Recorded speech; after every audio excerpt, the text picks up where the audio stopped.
Chapter 1 Soldiers at Sunrise Canyon de Chelly, New Mexico, 1863. Danny Blackgoat was 16 years old when he learned a hard truth. Life can change in a moment. Death can ride the blade of a knife or the pop of a gun. You never know when to expect it, but one thing is certain. Death is cold and dark. Every morning, long before sunrise, Danny Blackgoat led his sheep out the gate of the tiny corral near his home. He held the gate open and tenderly patted his sheep on the back as they squeezed through the opening. His four-legged friends were more like pets than livestock. "Crowfoot!" he shouted. His favorite sheep rubbed against him as he moved through the gate. "You're getting so big, Crowfoot, soon you won't be able to fit through the gate." Crowfoot was the smallest of the 24 sheep in his flock. As he closed the gate, Danny looked to the sky. The moon was sinking below the mountains and the sun was rising. The sky changed from the dark of night to the blue of dawn. But Danny noticed that this dawn was different. A cloud of dust was rising from the south, turning the sky a dark orange.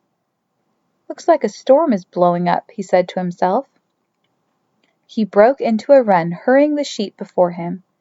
Danny led them down a narrow trail at the end of Canyon de Chelly, where they grazed on the tall grasses. As the sun rose, Danny climbed a steep path to a cave on the canyon wall. He looked down at his family hogan, his home. Built like a dome with 6 sides, the hogan was made of mud and wood and stones. Danny turned his gaze to the cornfields and the neighboring hogans. He saw his oldest neighbor, Mr. Begay, carry a wooden bucket of water from the spring to his peach trees. "He loves those trees," Danny thought. He smiled as the old man knelt and spoke to the skinny peach trees. He speaks as if the trees can hear him. Mr. Begay lived with his wife in one hogan, while his daughter and her family lived next door to them. Danny looked to the east to the rising sun. A small deerskin pouch hung from a leather cord around his neck. Danny took corn pollen from the pouch and sprinkled it on the dawn. Then he said a prayer his grandfather had taught him. "When morning casts its light on the canyon walls, a new house is made, a house made of dawn. Before me everything is beautiful, behind me everything is beautiful. Above me everything is beautiful, below me everything is beautiful, around me everything is beautiful. Within me everything is beautiful, nothing will change." But change came in a cloud of dust and fire. Danny saw the cloud grow closer and closer.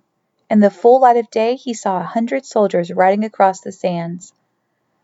They were dressed in blue uniforms and held their rifles high. "American soldiers," he thought. "What do they want?" A soldier pulled his horse to a stop in front of Danny's hogan. He aimed his rifle to the sky and fired. Pow! Danny's father heard the noise and ran from the hogan. As Danny watched, the soldiers leaped from their horses. They grabbed his father, pinned his arms behind his back, and wrapped a rope around his waist. "Stay inside!" his father shouted. But it was too late. 4 soldiers entered the hogan. In less than a minute they reappeared, with Danny's mother and sister flung over their shoulders like bags of flour. The soldiers tied his mother and sister too.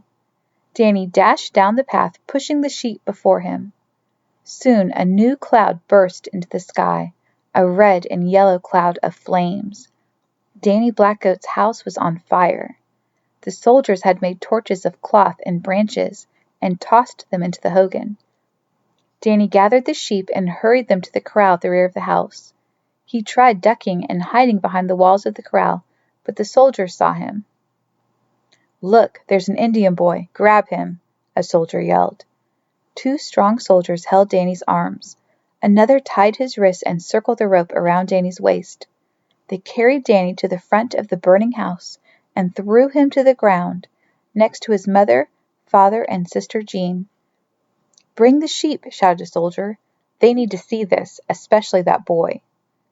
The soldiers paraded the sheep in front of Danny and his family. One soldier lifted a knife with a sharp blade. He looked at the Blackgoat family and waved the knife in the morning sun. "Bring me a sheep," he shouted. A soldier dragged a large male sheep before him, grabbed him by the ears, and tilted his head back.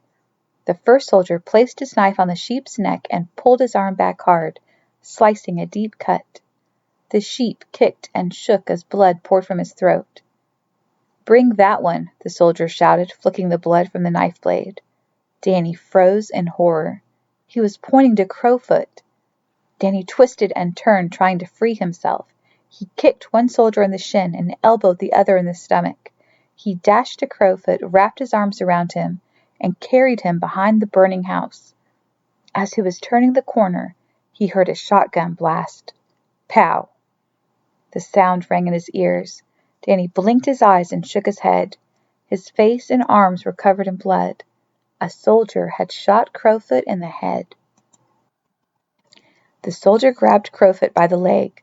He ripped him from Danny's arms and flung him over his head and into the still fiery remains of the house.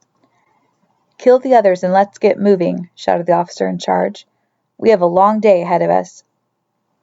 "What should we do with the family? They'll slow us down," a soldier said. "Get them to the corral," said the officer. "Make sure they're tied up good. Pick 2 men to help you watch over them. We'll bring more in the morning. We'll fill up that corral with Indians." By the next evening, 400 Navajos crowded together in the tiny corral. They had been captured and herded like animals. "How long have you been here?" an old man asked Danny.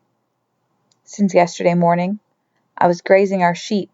They rode up from the south and burned our home." "They burned ours too," the man said, hanging his head. "My mother was too old to walk. I still don't know if she got out of the house." "Where's your family?" Danny asked. "It's just me and my wife," he said, nodding to a thin woman with wrinkled skin. Her dark hair was tied in a bun.